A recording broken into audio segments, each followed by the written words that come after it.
அனைவருக்கும் இனிய காலை வணக்கம். ஒரு அரசர் ஒருத்தர் காட்டுக்கு வேட்டைக்கு போறாரு. வேட்டைக்கு போன இடத்துல வந்து அவரு காட்டுல வழியை தவற விட்டுட்டாரு. வழி தெரியல. திரும்பி நாட்டுக்கு வரலான்னு பார்த்தா அவருக்கு சுத்தமா வழி தெரியல. காட்டுக்குள்ளேயே சுத்திட்டு இருக்காரு. அப்ப அங்க இருக்கிற காட்டுவாசிகளை பாக்குறாரு. அவங்க கிட்ட கேக்குறாரு, இந்த மாதிரி எனக்கு வழி தெரியல, நான் வேட்டைக்கு வந்து வழியை தவற விட்டுட்டேன், அதனால என்னை கொண்டு போய் நாட்டுல சேர்க்க முடியுமான்னு கேக்குறாரு. அவங்க சரின்னு ஒத்துக்கிறாங்க. ஒத்துக்கிட்டு 4 பேரு சரி நாங்க உங்களை பல்லக்க தூக்கிட்டு வந்து நாட்டுல விட்டுறோம் அப்படிங்கிறாங்க. அப்ப அவரு சொல்றாரு, எத்தனை நாள் ஆகும் இங்க இருந்து நாட்டுக்கு போகிறதுக்கு? 6 நாள் ஆகும் அப்படிங்கிறாங்க.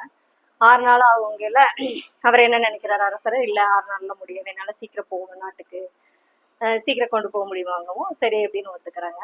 அதுல அவரு சொல்றாரு, என்னை வந்து நீங்க 2 நாள்ல கொண்டு போய் விட்டுட்டீங்கன்னா 500 பொற்காசு தர்றேன், 3 நாள்ல கொண்டு போய் விட்டீங்கன்னா 300 பொற்காசு தர்றேன் அப்படிங்கவும் இவங்களே சரின்னு பொண்ணுக்காக ஆசைப்பட்டு சரி ஓகே அப்படின்ட்டு பல்லக்க தூக்கிட்டு வழியில போயிட்டு இருக்காங்க.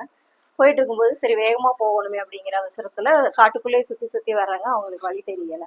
ஒரு கட்டத்துல 6 நாளே ஆயிடுச்சு, அவங்களால நாட்டுக்கே போக முடியல. போகாம என்ன பண்ணிட்டாங்க, காட்டுக்குள்ளேயே பல்லக்க இறக்கி வச்சுட்டாங்க.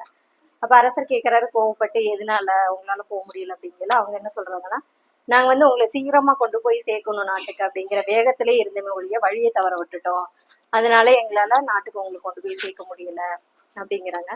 இதுல இருந்து என்னன்னா, நம்ம ஒரு வேலையை செய்யறோன்னா வேகமா செய்யறங்கிறது முக்கியம் இல்ல, அந்த வேலையை எப்படி நிதானமா பொறுமையா அதை ஈஸியா செய்யணுங்கிறத நம்ம கத்துக்கணும். அவ்வளவுதான்.